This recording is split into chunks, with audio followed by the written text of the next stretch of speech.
My name is Dee Bremer. I am the current board president of the Figge. And with me today to speak to you is our director, Tim Schiffer, our development director, Raylene Pullen, that has some very exciting news, Joe Taylor from the Quad City Convention and Visitors Bureau, and Renee Gellerman, the vice president at the chamber.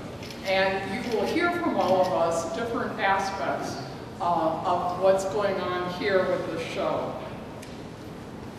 The announcement of this major exhibition coming to the Figge, what I call the French Moderns, 1850 to 1950, we're going to tell you how we secured this exhibit, how we secured the funding for this show, how we've created a major exhibition endowment to make sure this can happen again. This endowment is actually fully funded, and that is because of the many very generous, trusting Quad Cityans who have made sure that this type of exhibit, this type of programming can happen again. We also have sought funding to create some opportunities for our region to be able to view this exhibit without admission. Eliminating this barrier is important to us to provide access to works of art that our community cannot see without traveling a distance to a major metropolitan area at quite some expense. In the planning, we followed our tenets and the tenets of the Q2030 regional plan. We are collaborating with regional cultural and educational partners to create additional programming that will further their mission and provide our community with a deeper understanding of the cultural impact of this century of art. We have also reached out to our business partners to be part of this programming so they too can offer opportunities to the community. We are excited to share this exhibition and its programming with you and look forward to its opening. And with that, I would like to have Raylene come up and talk just a little bit about how this endowment got started and who all of those contributors are. Thank you.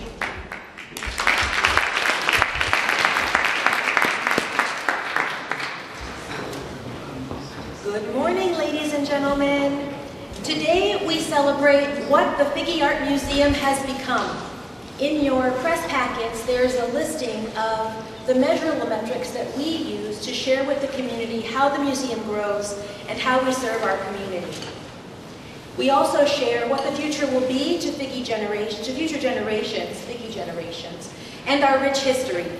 In 1925, Charles Auguste Figge donated a collection of 330 Spanish viceregal and Mexican colonial master works he had amassed over 20 years. The city of Davenport was the beneficiary of that gift, and it created the first municipal art gallery in the state of Iowa and one of the first in the United States. The philosophy which guided his philanthropy was simple. Each generation must pay to succeeding generations the debt it owes to preceding ones.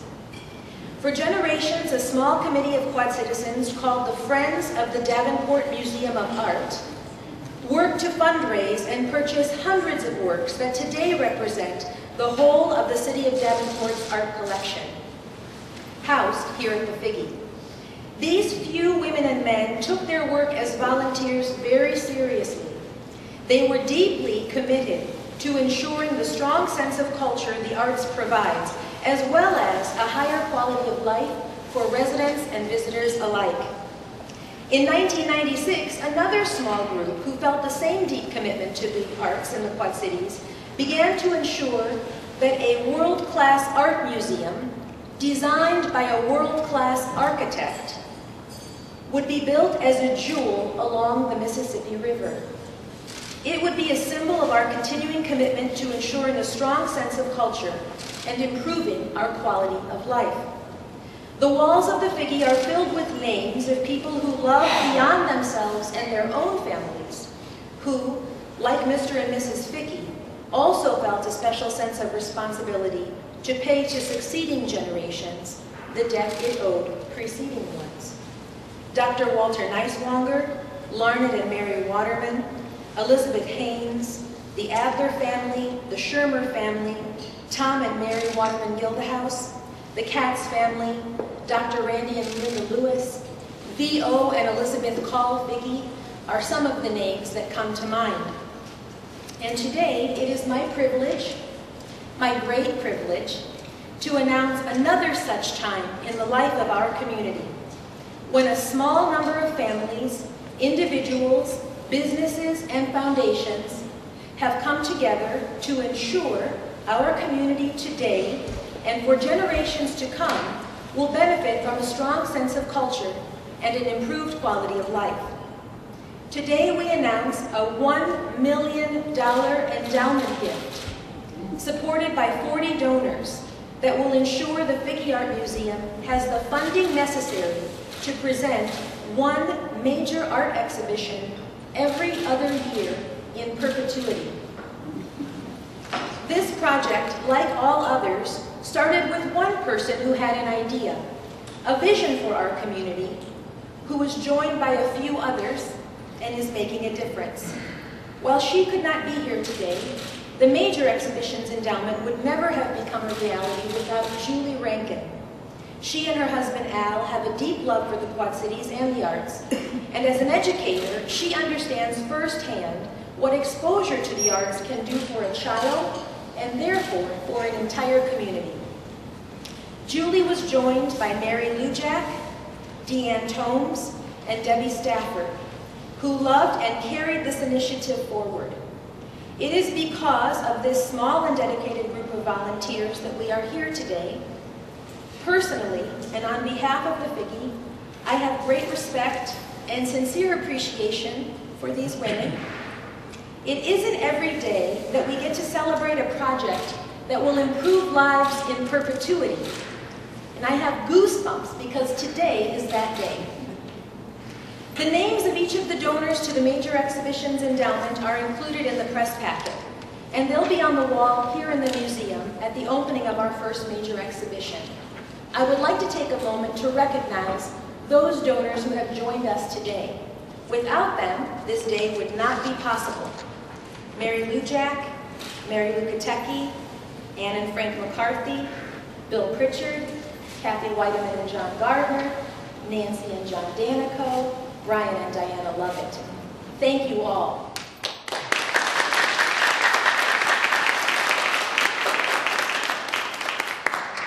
This presentation of and access to exhibitions of this caliber that families would otherwise have to travel to New York or Los Angeles to see and experience is part of a long-term strategic vision that is presented by our executive director to ensure a vibrant future for the Figge Art Museum. And now, our executive director, Tim Schiffer.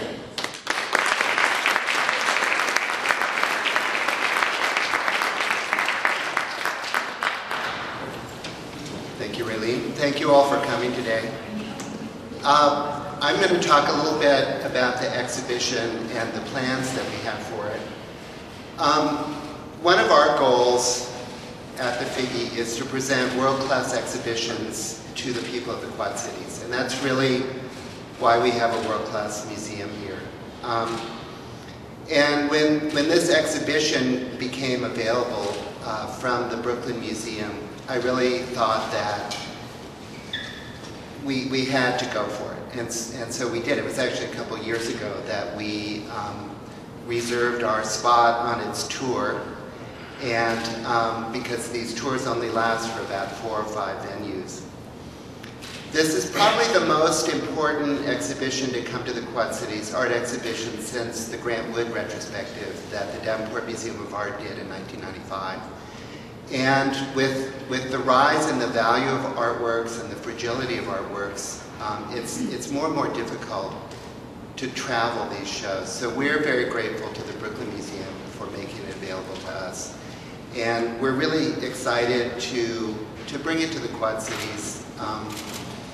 The show, I mean, Monet and Matisse is the tagline of the show, but it's really, it's a show that encompasses 100 years of art history from 1850 to 1950. And if you think about everything that happened during that century, it goes from the academic painters, the classically trained academic painters of France, all the way through the Impressionists and the Post-Impressionists to the Modernists and the abstract artists of the mid-20th century. And so it's a wonderful show, not only because it has some really beautiful individual pieces. This is Manet, this is the Monet, and this is Berthe Morisot, who was one of the female Impressionists. These are all in the show. But it also really shows how painting evolved, how sculpture evolved. There are 2 works by Rodin in the show. There's a bronze ballet dancer by Edgar Degas in the show. So it really is a kind of an encyclopedic look at really one of the greatest periods in the history of art. So we feel so fortunate to be able to bring it here, and we are also so fortunate to have this wonderful endowment that helps make it possible for us to bring it here and to bring subsequent shows. We also, when we started doing the planning for this show, we really felt like it was an opportunity for us to reach out and celebrate the cultural and arts community that we have in the Quad Cities. And I think we sometimes forget just how rich a community this is in the arts.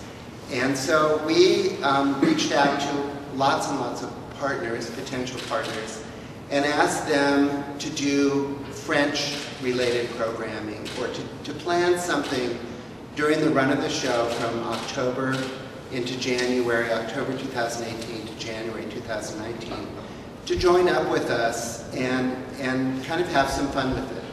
And the response has been great. We have over 30 partners already. We're still nailing down all the exact details, but when the show opens, we will have a calendar of everything that's going on French-related in the Quad Cities around this show.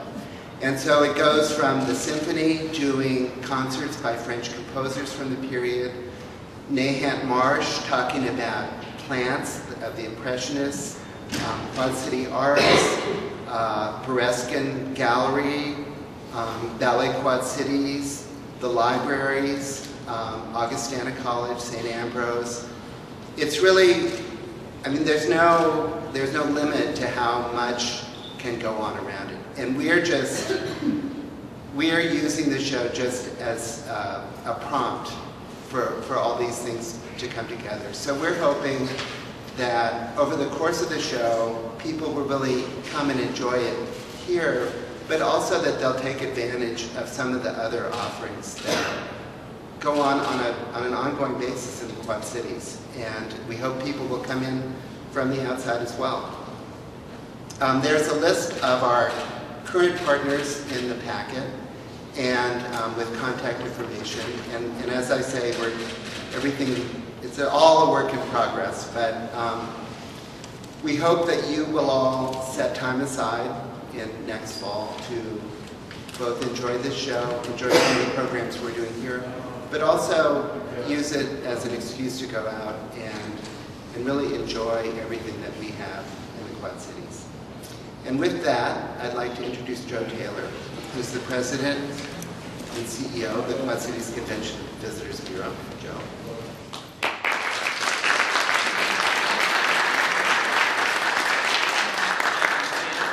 Everyone who's making this fantastic exhibition possible. The Figge today is where art and tourism intersect. French moderns, Monet to Matisse, will certainly elevate both Quad City arts and tourism. As I was preparing my remarks for this morning, I looked back to the 2014 Arts and Economic Prosperity Study for the Quad Cities. To echo what Tim was saying, that arts and culture have direct expenditures from visitors of about $71 million and generate well over 1,900 full-time jobs. 20% of our attendance is visitors, who are spending $43 per person versus about $15 per resident. So visitors are indeed important to all of this. One of the questions asked in that study was, if this event was not happening, would you have traveled to a different community in order to attend a similar event? Gets to what Dee and Raylene and Tim have said, talking about how important this is to bringing visitors to the Quad Cities. 38% of Quad City residents said yes, and 52% of visitors said yes. So what we're doing is capturing that visitor market, and instead of us having to travel somewhere, visitors are traveling here to take part in the exhibit. Let's stop and think a bit about what that means. Without the arts and major exhibits like French Moderns, we lose as residents because those dollars go to other communities. And visitors likewise take their dollars out of the region. So what, you ask? All those expenditures, local option sales taxes, taxes for schools, casino revenues for RDA and SCRA, hotel-motel taxes, sales taxes, motor fuel taxes, and the list goes on and on. This exhibit really invests in the Quad Cities because those taxes and expenditures will be spent here and not in some other community. So the bottom line is French Moderns means business for the Quad Cities. It builds our quality of life, and we're thrilled to be a part of this and to tell the story over the next year. So thank you very much.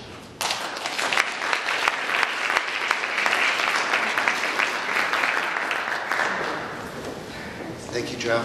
And now I'd like to invite Renee Gellerman, who is Vice President of the Quad Cities Chamber of Commerce, to talk a little bit about the Q2030 initiative and how we are all part of it. Renee?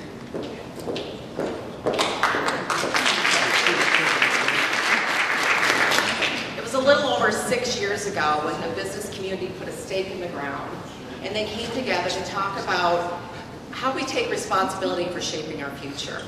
We're not going to be able to defer to Des Moines or Washington or Springfield, but we have to do it ourselves. So they created the Quad Cities Chamber, and they soon began to learn from our business sector that our biggest challenge in our region is talent. We have a shortage of talent, skilled labor. And so Q2030 was born out of that need to address our talent shortage. So we talked about the things that attract and keep and grow and develop people and communities. And it's all about having cool places, creative people, a connected region, and it creates a prosperous economy. When we developed Q2030, we developed a set of guiding principles. And the Figge and this project and these contributors here have embodied the guiding principles of Q2030 about being collaborative. How do we work in the best interests of our region? How do we complement one another? How do we work together to find efficiencies and build a better impact for our region? And really, how do we grow civic and community pride? So I want to congratulate the donors who have stepped up and taken responsibility for a showcase exhibit that sets our community apart, that distinguishes it. We should be very proud of that. And to the Figge for being collaborative and with their outreach with the education community, with libraries, and with the business sector. So congratulations on behalf of the Chamber, the business sector, and Q2030.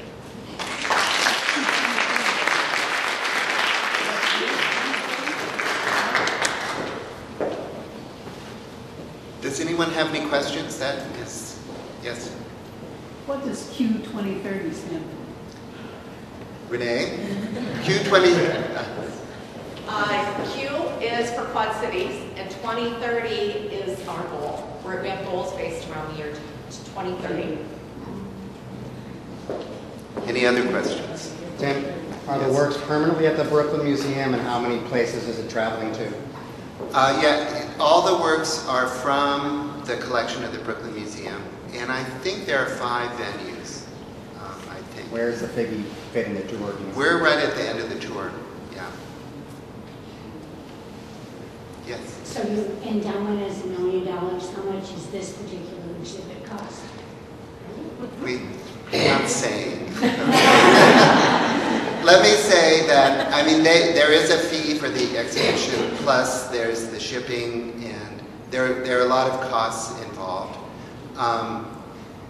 Most of these shows are not even remotely within our financial capabilities, so that's why we kind of jumped on it right away. Because these shows are getting harder and harder to do because artwork is becoming so valuable. The Whitney Museum is doing a Grant Wood retrospective in March that we're lending works to, and they're not traveling it because his work is so valuable now that they just don't want to deal with it. And there's no exchange with the Brooklyn Museum in? No. We're not sending things. No, they didn't ask us. I know. There is with the Whitney, though. There is with the Whitney. We are lending to the Whitney. Any other questions? The catalog is over here on the table if you want to look at the catalog. That has all the works in it. And it's an interesting show because a lot of the names are like the blue chip names, but some of them are lesser known artists. And so I think they've tried to bring together a show that really shows the range of what was done during that period when Paris became the art capital of the world until 1950 when New York became the art capital of the world. Yes? Is the catalog available here? The catalog is available in our store. Thank you for asking, Lois. Yes. And members get a discount, I might add. How many works will be in this show? I think there's 65? 60? Okay. So they range, some of them are really tiny and some of them are quite large. And one thing that's nice is I think there are 4 sculptures in the show, which is kind of unusual. 2 of them by Rodin, which really is kind of special for us. Where will they be? The 3rd and 4th floor? They're going to be on the 3rd floor, yeah.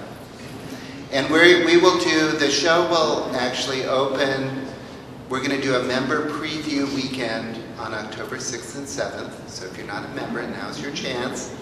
And then it will open to the public on October 9th, and it will run until February 6th of January 6th, sorry, of 2019. Any other questions? Mary? I'm just curious about the schools getting here. I know it's expensive to get buses to transport students here. Has that been addressed at all? It kind of depends on the individual schools, what fits their curriculum. I mean, we have, as you know, we have between 5,000 and 6,000 students who come here a year, and all the docents sitting behind you know that quite well, because they're the one who do the tours.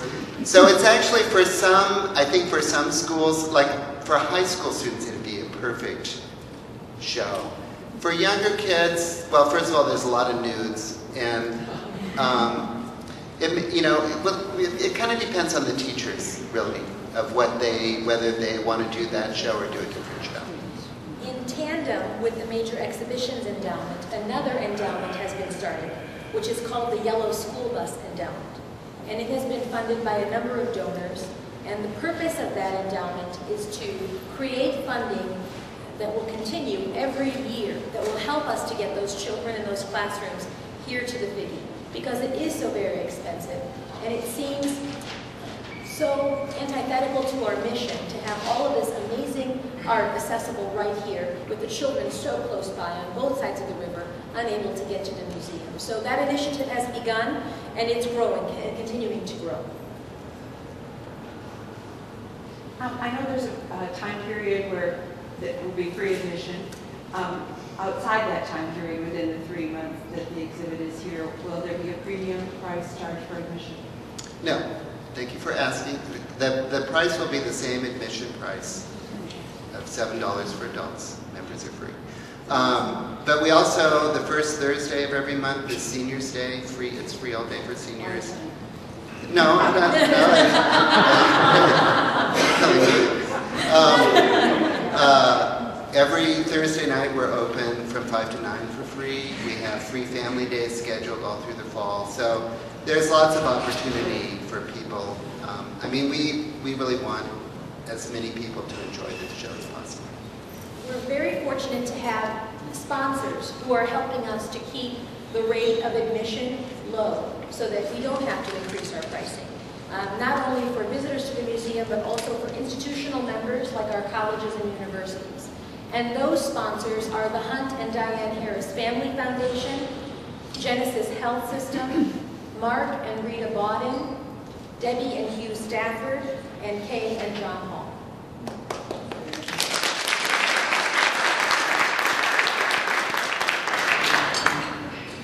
Any other questions?